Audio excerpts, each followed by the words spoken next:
Assalamualaikum warahmatullahi wabarakatuh. Alhamdulillahirabbil alamin. Segala puji hanya bagi Allah Rabb semesta alam.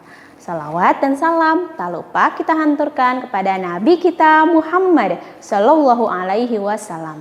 Allahumma sholli ala Muhammad wa ala ali Muhammad. Apa kabar solih dan solihah grade 6? Alhamdulillah, semoga kalian selalu sehat dan semangat ya. Jumpa lagi dengan Bu Guru Riri. Sebelum kita mulai pembelajaran hari ini, yuk kita berdoa kepada Allah agar ilmu yang kita pelajari hari ini menjadi berkah dan bermanfaat. Bismillahirrahmanirrahim. Rabbi zidni ilma warzuqni fahma waj'alni minas sholihin. Ya Allah, tambahkanlah aku ilmu dan berilah aku kemampuan untuk memahaminya. Dan jadikanlah aku termasuk golongan orang-orang yang solih. Amin.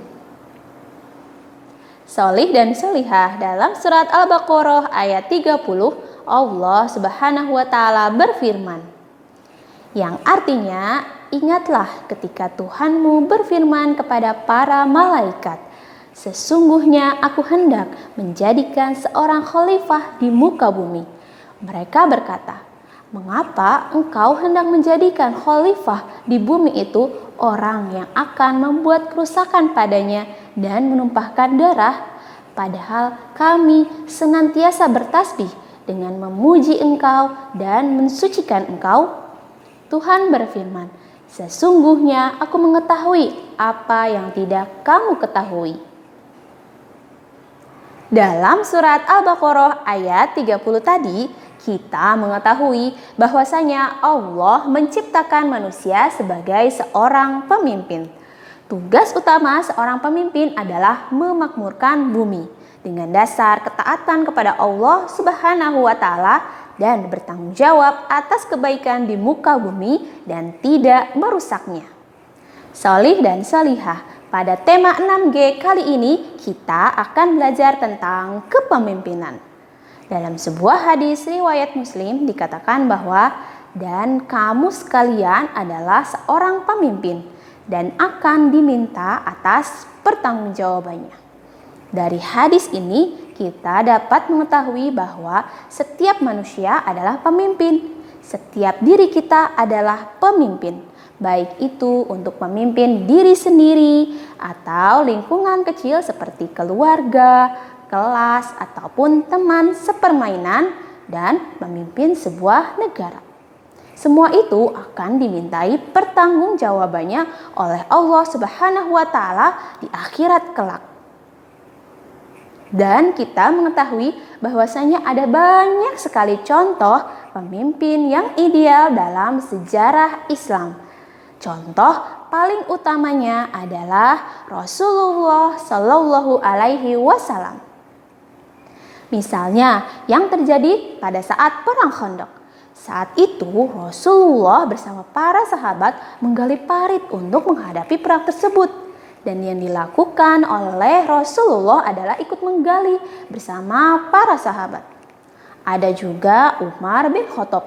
Beliau rela mengangkat karung berisi makanan untuk para rakyatnya yang kelaparan, walaupun itu dilakukan pada saat tengah malam. Luar biasa ya karakter yang dicontohkan oleh para pemimpin-pemimpin Islam.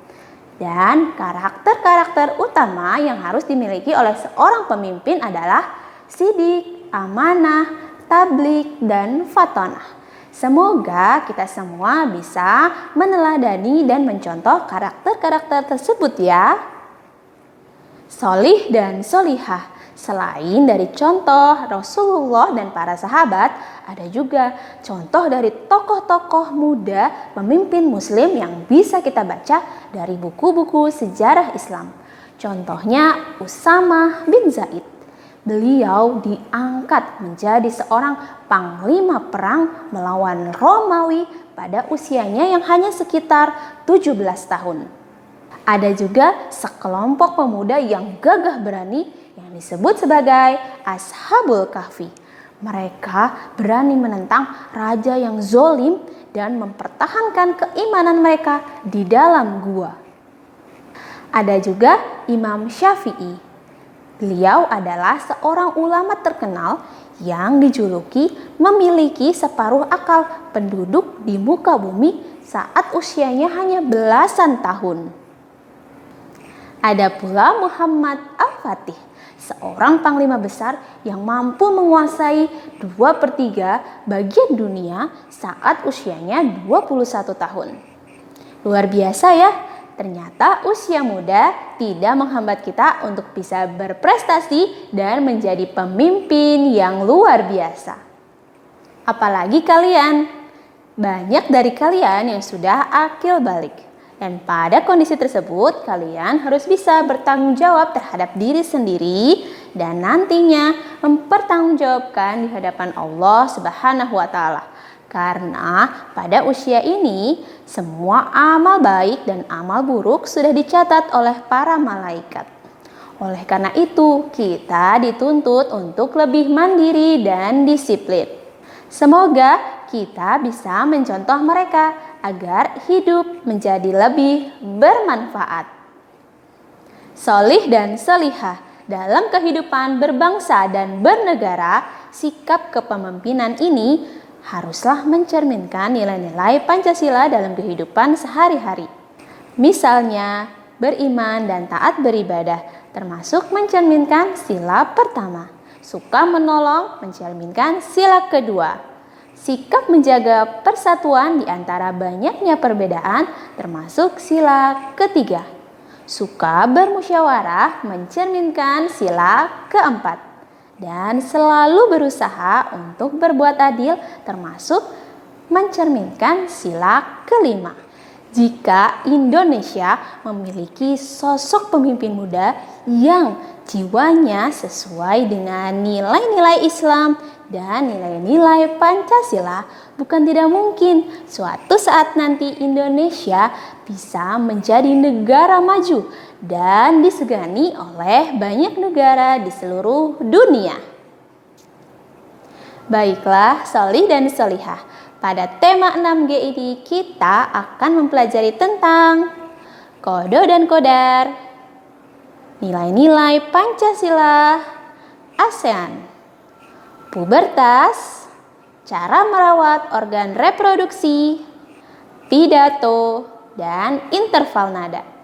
Semoga kita semua diberi kemudahan untuk menyerap ilmu dan ilmu yang kita pelajari bisa menjadi bekal kita di masa depan untuk menjadi pemimpin yang sukses dan bermanfaat. Sekian penjelasan dari Bu Guru Riri. Kita tutup dengan membaca doa penutup majelis. Subhanaka Allahumma wa bihamdik, asyhadu alla ilaha illa ant, astaghfiruka wa atubu ilaik. Maha suci Engkau ya Allah, segala sanjungan untukmu. Aku bersaksi tiada Tuhan melainkan Engkau. Aku memohon ampun dan bertaubat kepadamu. Wassalamualaikum warahmatullahi wabarakatuh.